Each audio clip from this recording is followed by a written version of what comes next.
রান্নাটা এত লোভনীয় লাগছে দেখে মনে হচ্ছে ওখানে খাই। হ্যালো এভরিওয়ান, আসসালামু আলাইকুম। কেমন আছেন সবাই? আশা করি ভালো আছেন।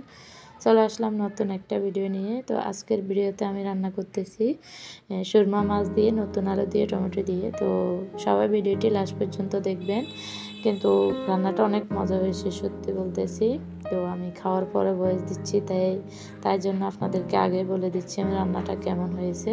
তো আপনারা কিভাবে রান্না করছি লাস্ট পর্যন্ত দেখবেন। তো এখানে আমি মাছও ভাজি করে নিয়েছি, আলুগুলো ভাজি করে নিয়েছি।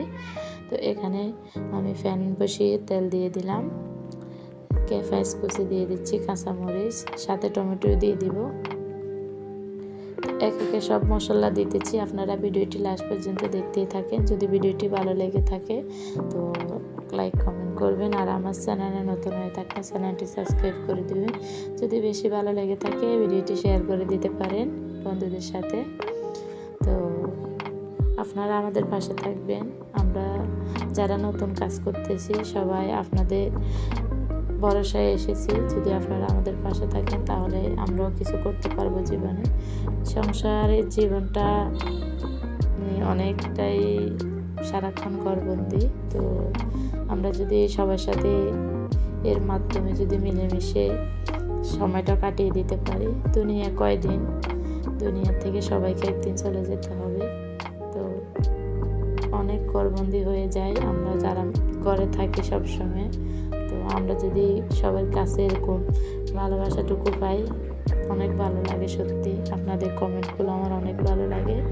কালকে অনেক আপনারা আমার কমেন্ট করেছেন, আমার বাবুর জন্য অনেক দোয়া করেছেন। তো আমার বাবুটা সত্যি অনেক অসুস্থ, জানি না কেন অসুস্থ হয়ে গেছে ও।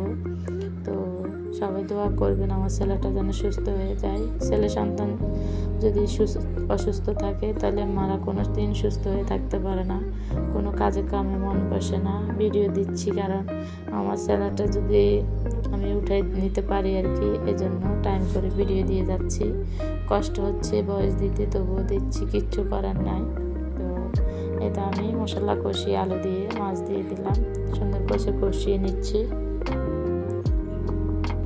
আমার ছেলেটাকে কোলে নিয়ে বসে থাকি, তারপরে ভয়েস দিচ্ছি আমি। এই তো সুন্দর করে পানি দিয়ে দিলাম, পানি দিয়ে কষিয়ে নেব ভালো করে। তো এখানে আমি পানি দিয়ে একবার টমেটো দিয়ে তো ঢাকনা দিয়ে ডেকে দেব রান্না হওয়া পর্যন্ত। জীবনে অনেক খারাপ পরিস্থিতি দিয়ে যাচ্ছি, তো আল্লাহ যা করে ভালোর জন্যই করে। তো আল্লাহর কাছে সবসময় আল্লাহ যেন আমার ছেলে মেয়েকে ভালো রাখে, সুস্থ রাখে। তো আপনাদের সাথে কথা বলতে বলতে আমার রান্নাটা কমপ্লিট।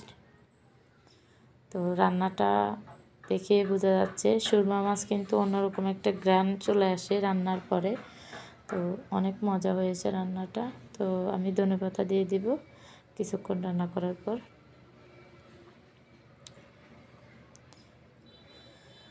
তো এই তো ধনেপাতা দিয়ে রেডি হয়ে গেল আমার রান্নাটা। তো আজকের মতো ভিডিও পর্যন্তই। সবাই ভালো থাকবেন, সুস্থ থাকবেন। আল্লাহ হাফেজ, আসসালামু আলাইকুম। সবাই আমাদের জন্য দোয়া করবেন। আমি সবার জন্য মন থেকে দোয়া করি। আর